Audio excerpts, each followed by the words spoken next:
Welcome to All Pro Football Data. My name is Jim Coburn, and today's episode, we're talking about Chop Robinson, edge rusher out of Penn State. We're going to look at him in terms of his production profile and other statistical factors, kind of see how he projects to the NFL based on his data. Now, Chop Robinson's childhood nickname was Pork Chop. That's why his first name or nickname is Chop. He weighed 14 pounds at birth, which is pretty impressive. And in terms of him as an edge rusher prospect, a lot of people have him as a top 5 edge rusher in this class. Does he have the production to match that? Let's find out, guys. Defensive market share data. So this is what I use to evaluate a lot of edge rushers in terms of their data.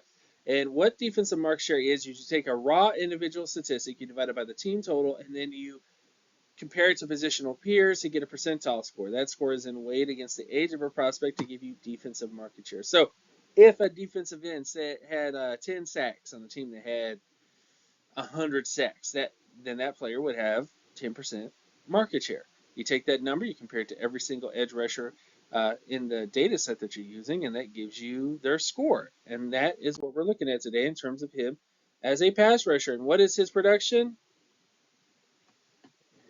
Kind of a little bit scary, guys. He had 38 percentile in terms of his solo tackle production, 34 percentile in terms of sack production, and then 39 percentile in terms of tackle for loss. The current data set for this also includes 1,799 edge rushers since the 1989 NFL draft class. When you look at the All-Pro averages, the Pro Bowl averages, and even the starter averages,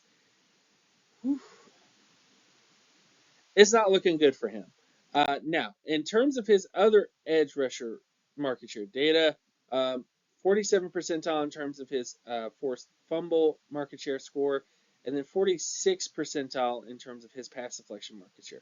So, below average, but not incredibly below average, but slightly below average in terms of his other market share scores. Not great. Now, will his adjusted production make him look better? Because again, adjusted production looks at the age of a prospect, their market share scores, how they tested based on their production data. Also takes a look at strength of schedule, strength of team, kind of gives you context to production.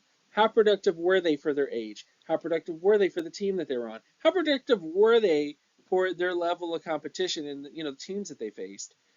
Those are things that this data looks at, and MSA is just the market share data plus those factors, and then pass takes into account all the scores. And when you look at him in terms of this data set, he's it's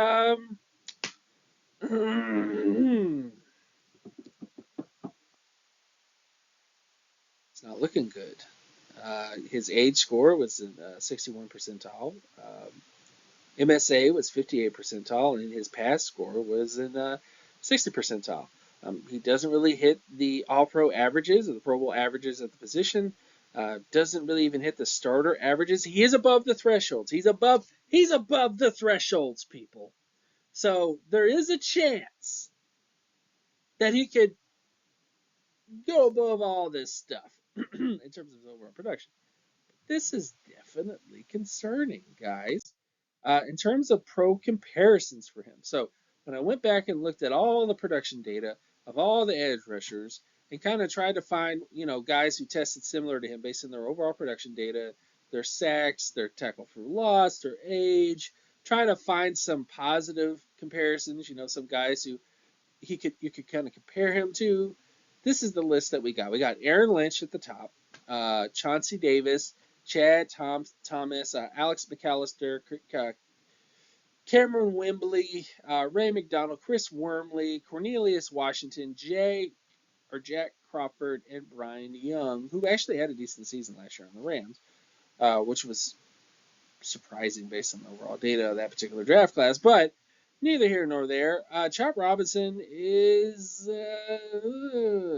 again, it's not exactly a great group to be in. There's not a lot of All-Pro and Pro Bowl players in this particular list. There are some starters, and that's the biggest thing. I think the outlook for Chop Robinson will really come down to his athleticism. It'll play a huge role in his projection, but even great athletes struggle to translate with this profile due to his low solo tackle numbers.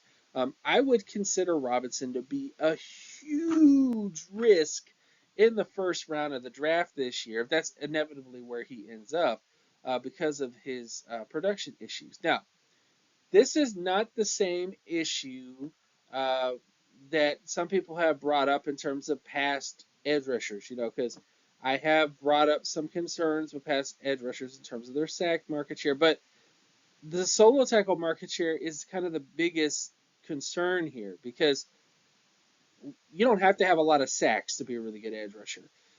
You don't have to have a lot of TFLs to be a really good edge rusher, but you do have to do really well in terms of solo tackle production. And that's the biggest issue with Chop Robinson, is he doesn't have the solo tackle production. He's not a sideline to sideline line of scrimmage player, and he doesn't have the sacks or the tackles for loss to really be a great interior pressure guy either. So he's just kind of a work in progress type guy. Could he become an amoeba in the NFL and grow into a decent NFL player? Absolutely. I think there is opportunity for him to do those things. But for most of his career at Penn State, he was just, eh. So we'll see how he turns out. I wish him nothing but the best. But his production is very concerning. I would not, if I was an NFL team, I would not consider taking him in the first round. I think there's a lot of edge rushers in this class that have better overall production, better overall profiles on them that I think you would really want to go with versus him because of these concerns. With all this stuff out of the way, thank you guys so much for following my channel. My name is Jim Coburn. You can follow my other work at Jimetrics, Jimetrics.